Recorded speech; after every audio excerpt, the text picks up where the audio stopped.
नमस्कार पुन्हा एकदा श्रीजी रेसिपी चॅनल वरती तुमचे स्वागत। तर आज आपण बघणार आहोत मस्त नाश्त्याचा एक पदार्थ। तुम्ही पोहे उपमा खाऊन कंटाळला असाल तर आज आपण उपम्याचाच एक प्रकार बघणार आहोत, पण तो आहे शेवयांचा उपमा। चला तर बघूया त्यासाठी लागणारी सामग्री। आता आपण बघूया शेवयांचा उपमासाठी लागणारी सामग्री। ह्या शेवया, नंतर ओलं खोबरं, बारीक कापलेलं गाजर, काजू, कढीपत्ता, हिरवी मिरची, बारीक चिरलेला कांदा, कोथिंबीर आणि हे वाटाणे आपण थोडेसे उकळून घेतलेले आहे। चला तर आता आपण उपमा बनवायला सुरुवात करूया। आता अगोदर आपण या शेवया थोड्या भाजून घेणार आहे। आता आपण थोडंसं तेल टाकून त्या शेवया भाजून घेणार आहे।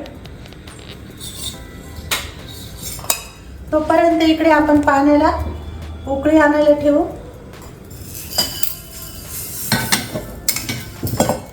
कमी गॅसवरच भाजायचे आहे आपल्याला। थोड्याशा नॉर्मल लालसर होईपर्यंत त्या भाजून घ्यायच्या।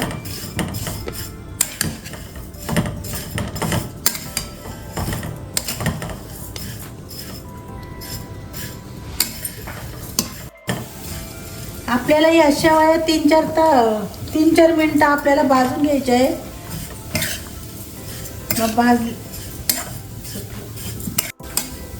आता आपण या शेवया भाजून घेतल्या आहे। इकडे आता हे पाणी उकळले, आपण त्यामध्ये या टाकून घेणार आहे।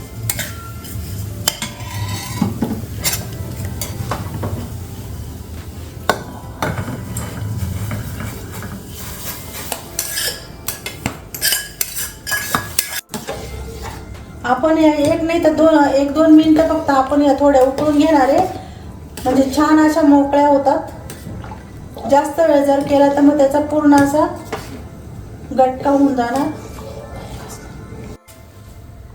अशा प्रकारे आपण आता या शेवया करून घेतलेल्या आहे। हा शेवयांचा उपमा लहान मुलांना देखील खूप आवडेल आणि असं पेशंटला सॉफ्ट डाएट म्हणून द्यायचा असेल तर त्यातही ह्या। आता आपण बनवायला सुरुवात करूया। आता तेल टाकू।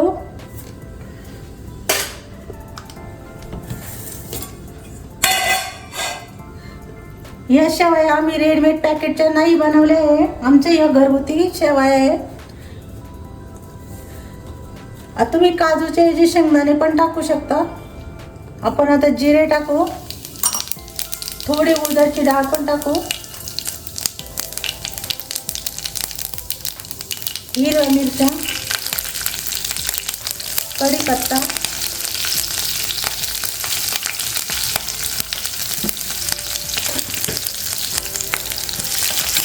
आता आपण कांदा टाकू।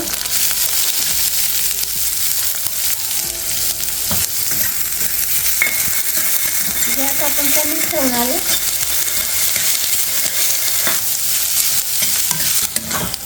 आपण आता मीठ टाकून घेऊ।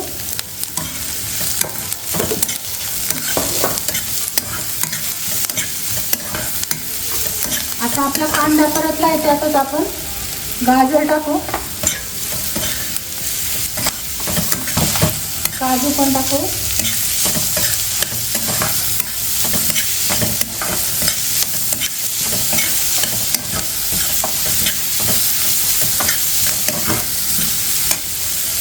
आता हे छान परतून घेऊ। आता आपण त्यात थोडी हळद टाकू,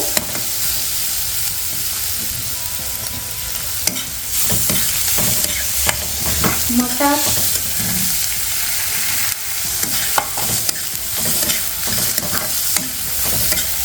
आणि आता आपण या शेवया टाकू।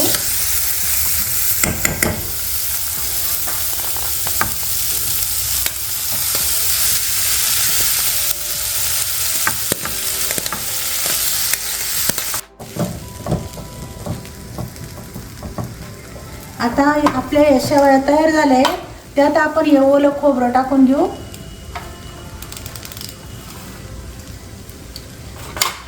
आणि कोथिंबीर।